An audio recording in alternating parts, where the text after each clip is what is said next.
di mana pada saat itu tersangka membantu korban yang sedang bekerja sambil mengobrol terkait dengan pekerjaan.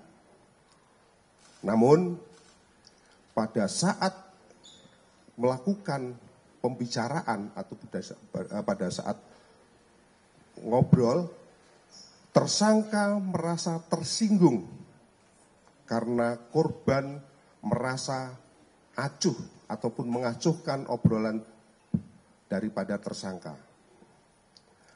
Kemudian sekira pukul 15.00 karena tersangka merasa kesal ataupun emosi dan juga karena tersangka dipengaruhi oleh kebutuhan ekonomi, maka muncul niat daripada tersangka untuk memiliki motor milik korban yang diparkir di halaman Hera Bordir atau di halaman depan daripada tempat mereka bekerja.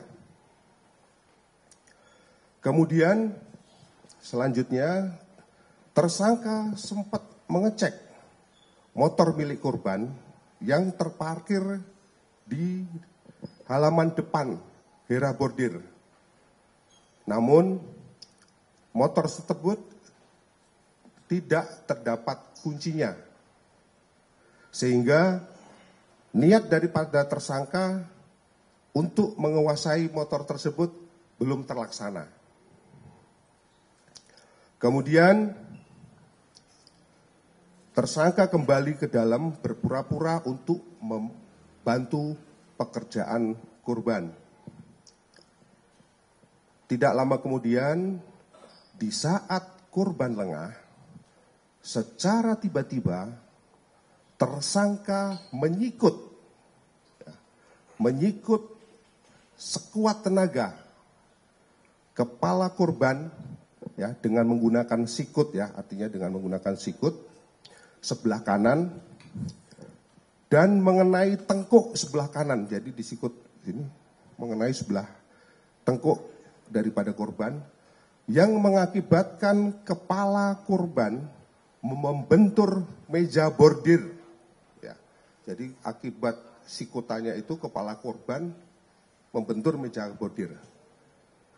Yang kemudian mengakibatkan korban jatuh tersungkur di lantai. Pada saat korban dalam kondisi lemas dan berusaha untuk berdiri, tersangka kembali membenturkan kepala korban sebanyak 3 kali ke arah lantai. Setelah itu, tersangka menggunakan sebuah besi shockbreaker motor. Ya. Jadi nanti besi shockbreaker motor, yaitu besinya saja yang sudah dilepas pernya, yang terletak di atas meja. Jadi besi shockbreaker tadi terletak di atas meja, memukul leher kanan korban sebanyak 2 kali. Jadi dengan besi shockbreaker itu memukul leher kanan korban sebanyak 2 kali. Setelah itu, tersangka memegang piring bekas yang berada di dekat tersangka dan kembali memukulkan piring tersebut ke arah kepala daripada korban yang mengakibatkan piring tersebut pecah. Kemudian tersangka kembali menggunakan besi shockbreaker untuk memukul leher korban sebanyak 2 kali. Dilanjutkan memukul kepala korban secara acak sebanyak 5 kali. Setelah itu, tersangka mengambil pisau yang ada di dekat daripada tersangka dan menyayat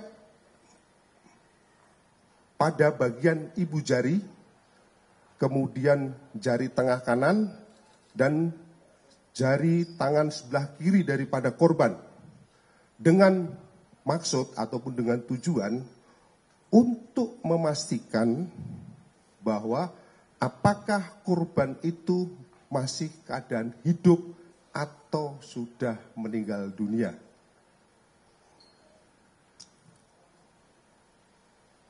Kemudian setelah tersangka memastikan bahwa korban tersebut betul-betul sudah meninggal dunia, tersangka menggeledah saku celana korban untuk mengambil sepeda motor, mengambil kunci sepeda motor, dan ternyata tidak ditemukan.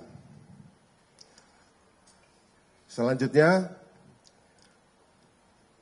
tersangka membungkus jasad ataupun badan daripada korban dengan menggunakan plastik. Dan selanjutnya, setelah terbungkus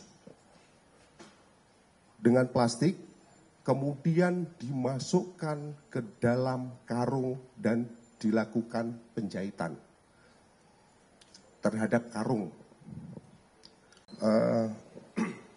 Ini dari hasil pemeriksaan sementara terhadap si tersangka, bahwa si tersangka ini atau si korban, menurut pengakuan tersangka, si korban ini kalau berkata-kata agak songong, yang pertama.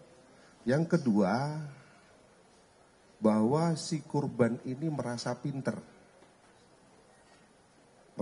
Jadi seolah-olah si tersangka ini harus sedikit diajari, padahal si tersangka ini dulu pernah bekerja juga di situ. Jadi merasa tersinggung di situ. Kemudian yang kedua, motor yang dipakai untuk ngangkat ini adalah motor milik si korban. Motor milik si korban. Kuncinya sudah Pak, ketemu. Di kamar, di dalam tas milik korban. Kan itu setelah dibunuh, dipastikan mati, dirogoh di kantongnya tidak ketemu, kemudian dimasukkan ke plastik, kemudian dia ke kamar, ternyata ada di dalam tasnya milik korban.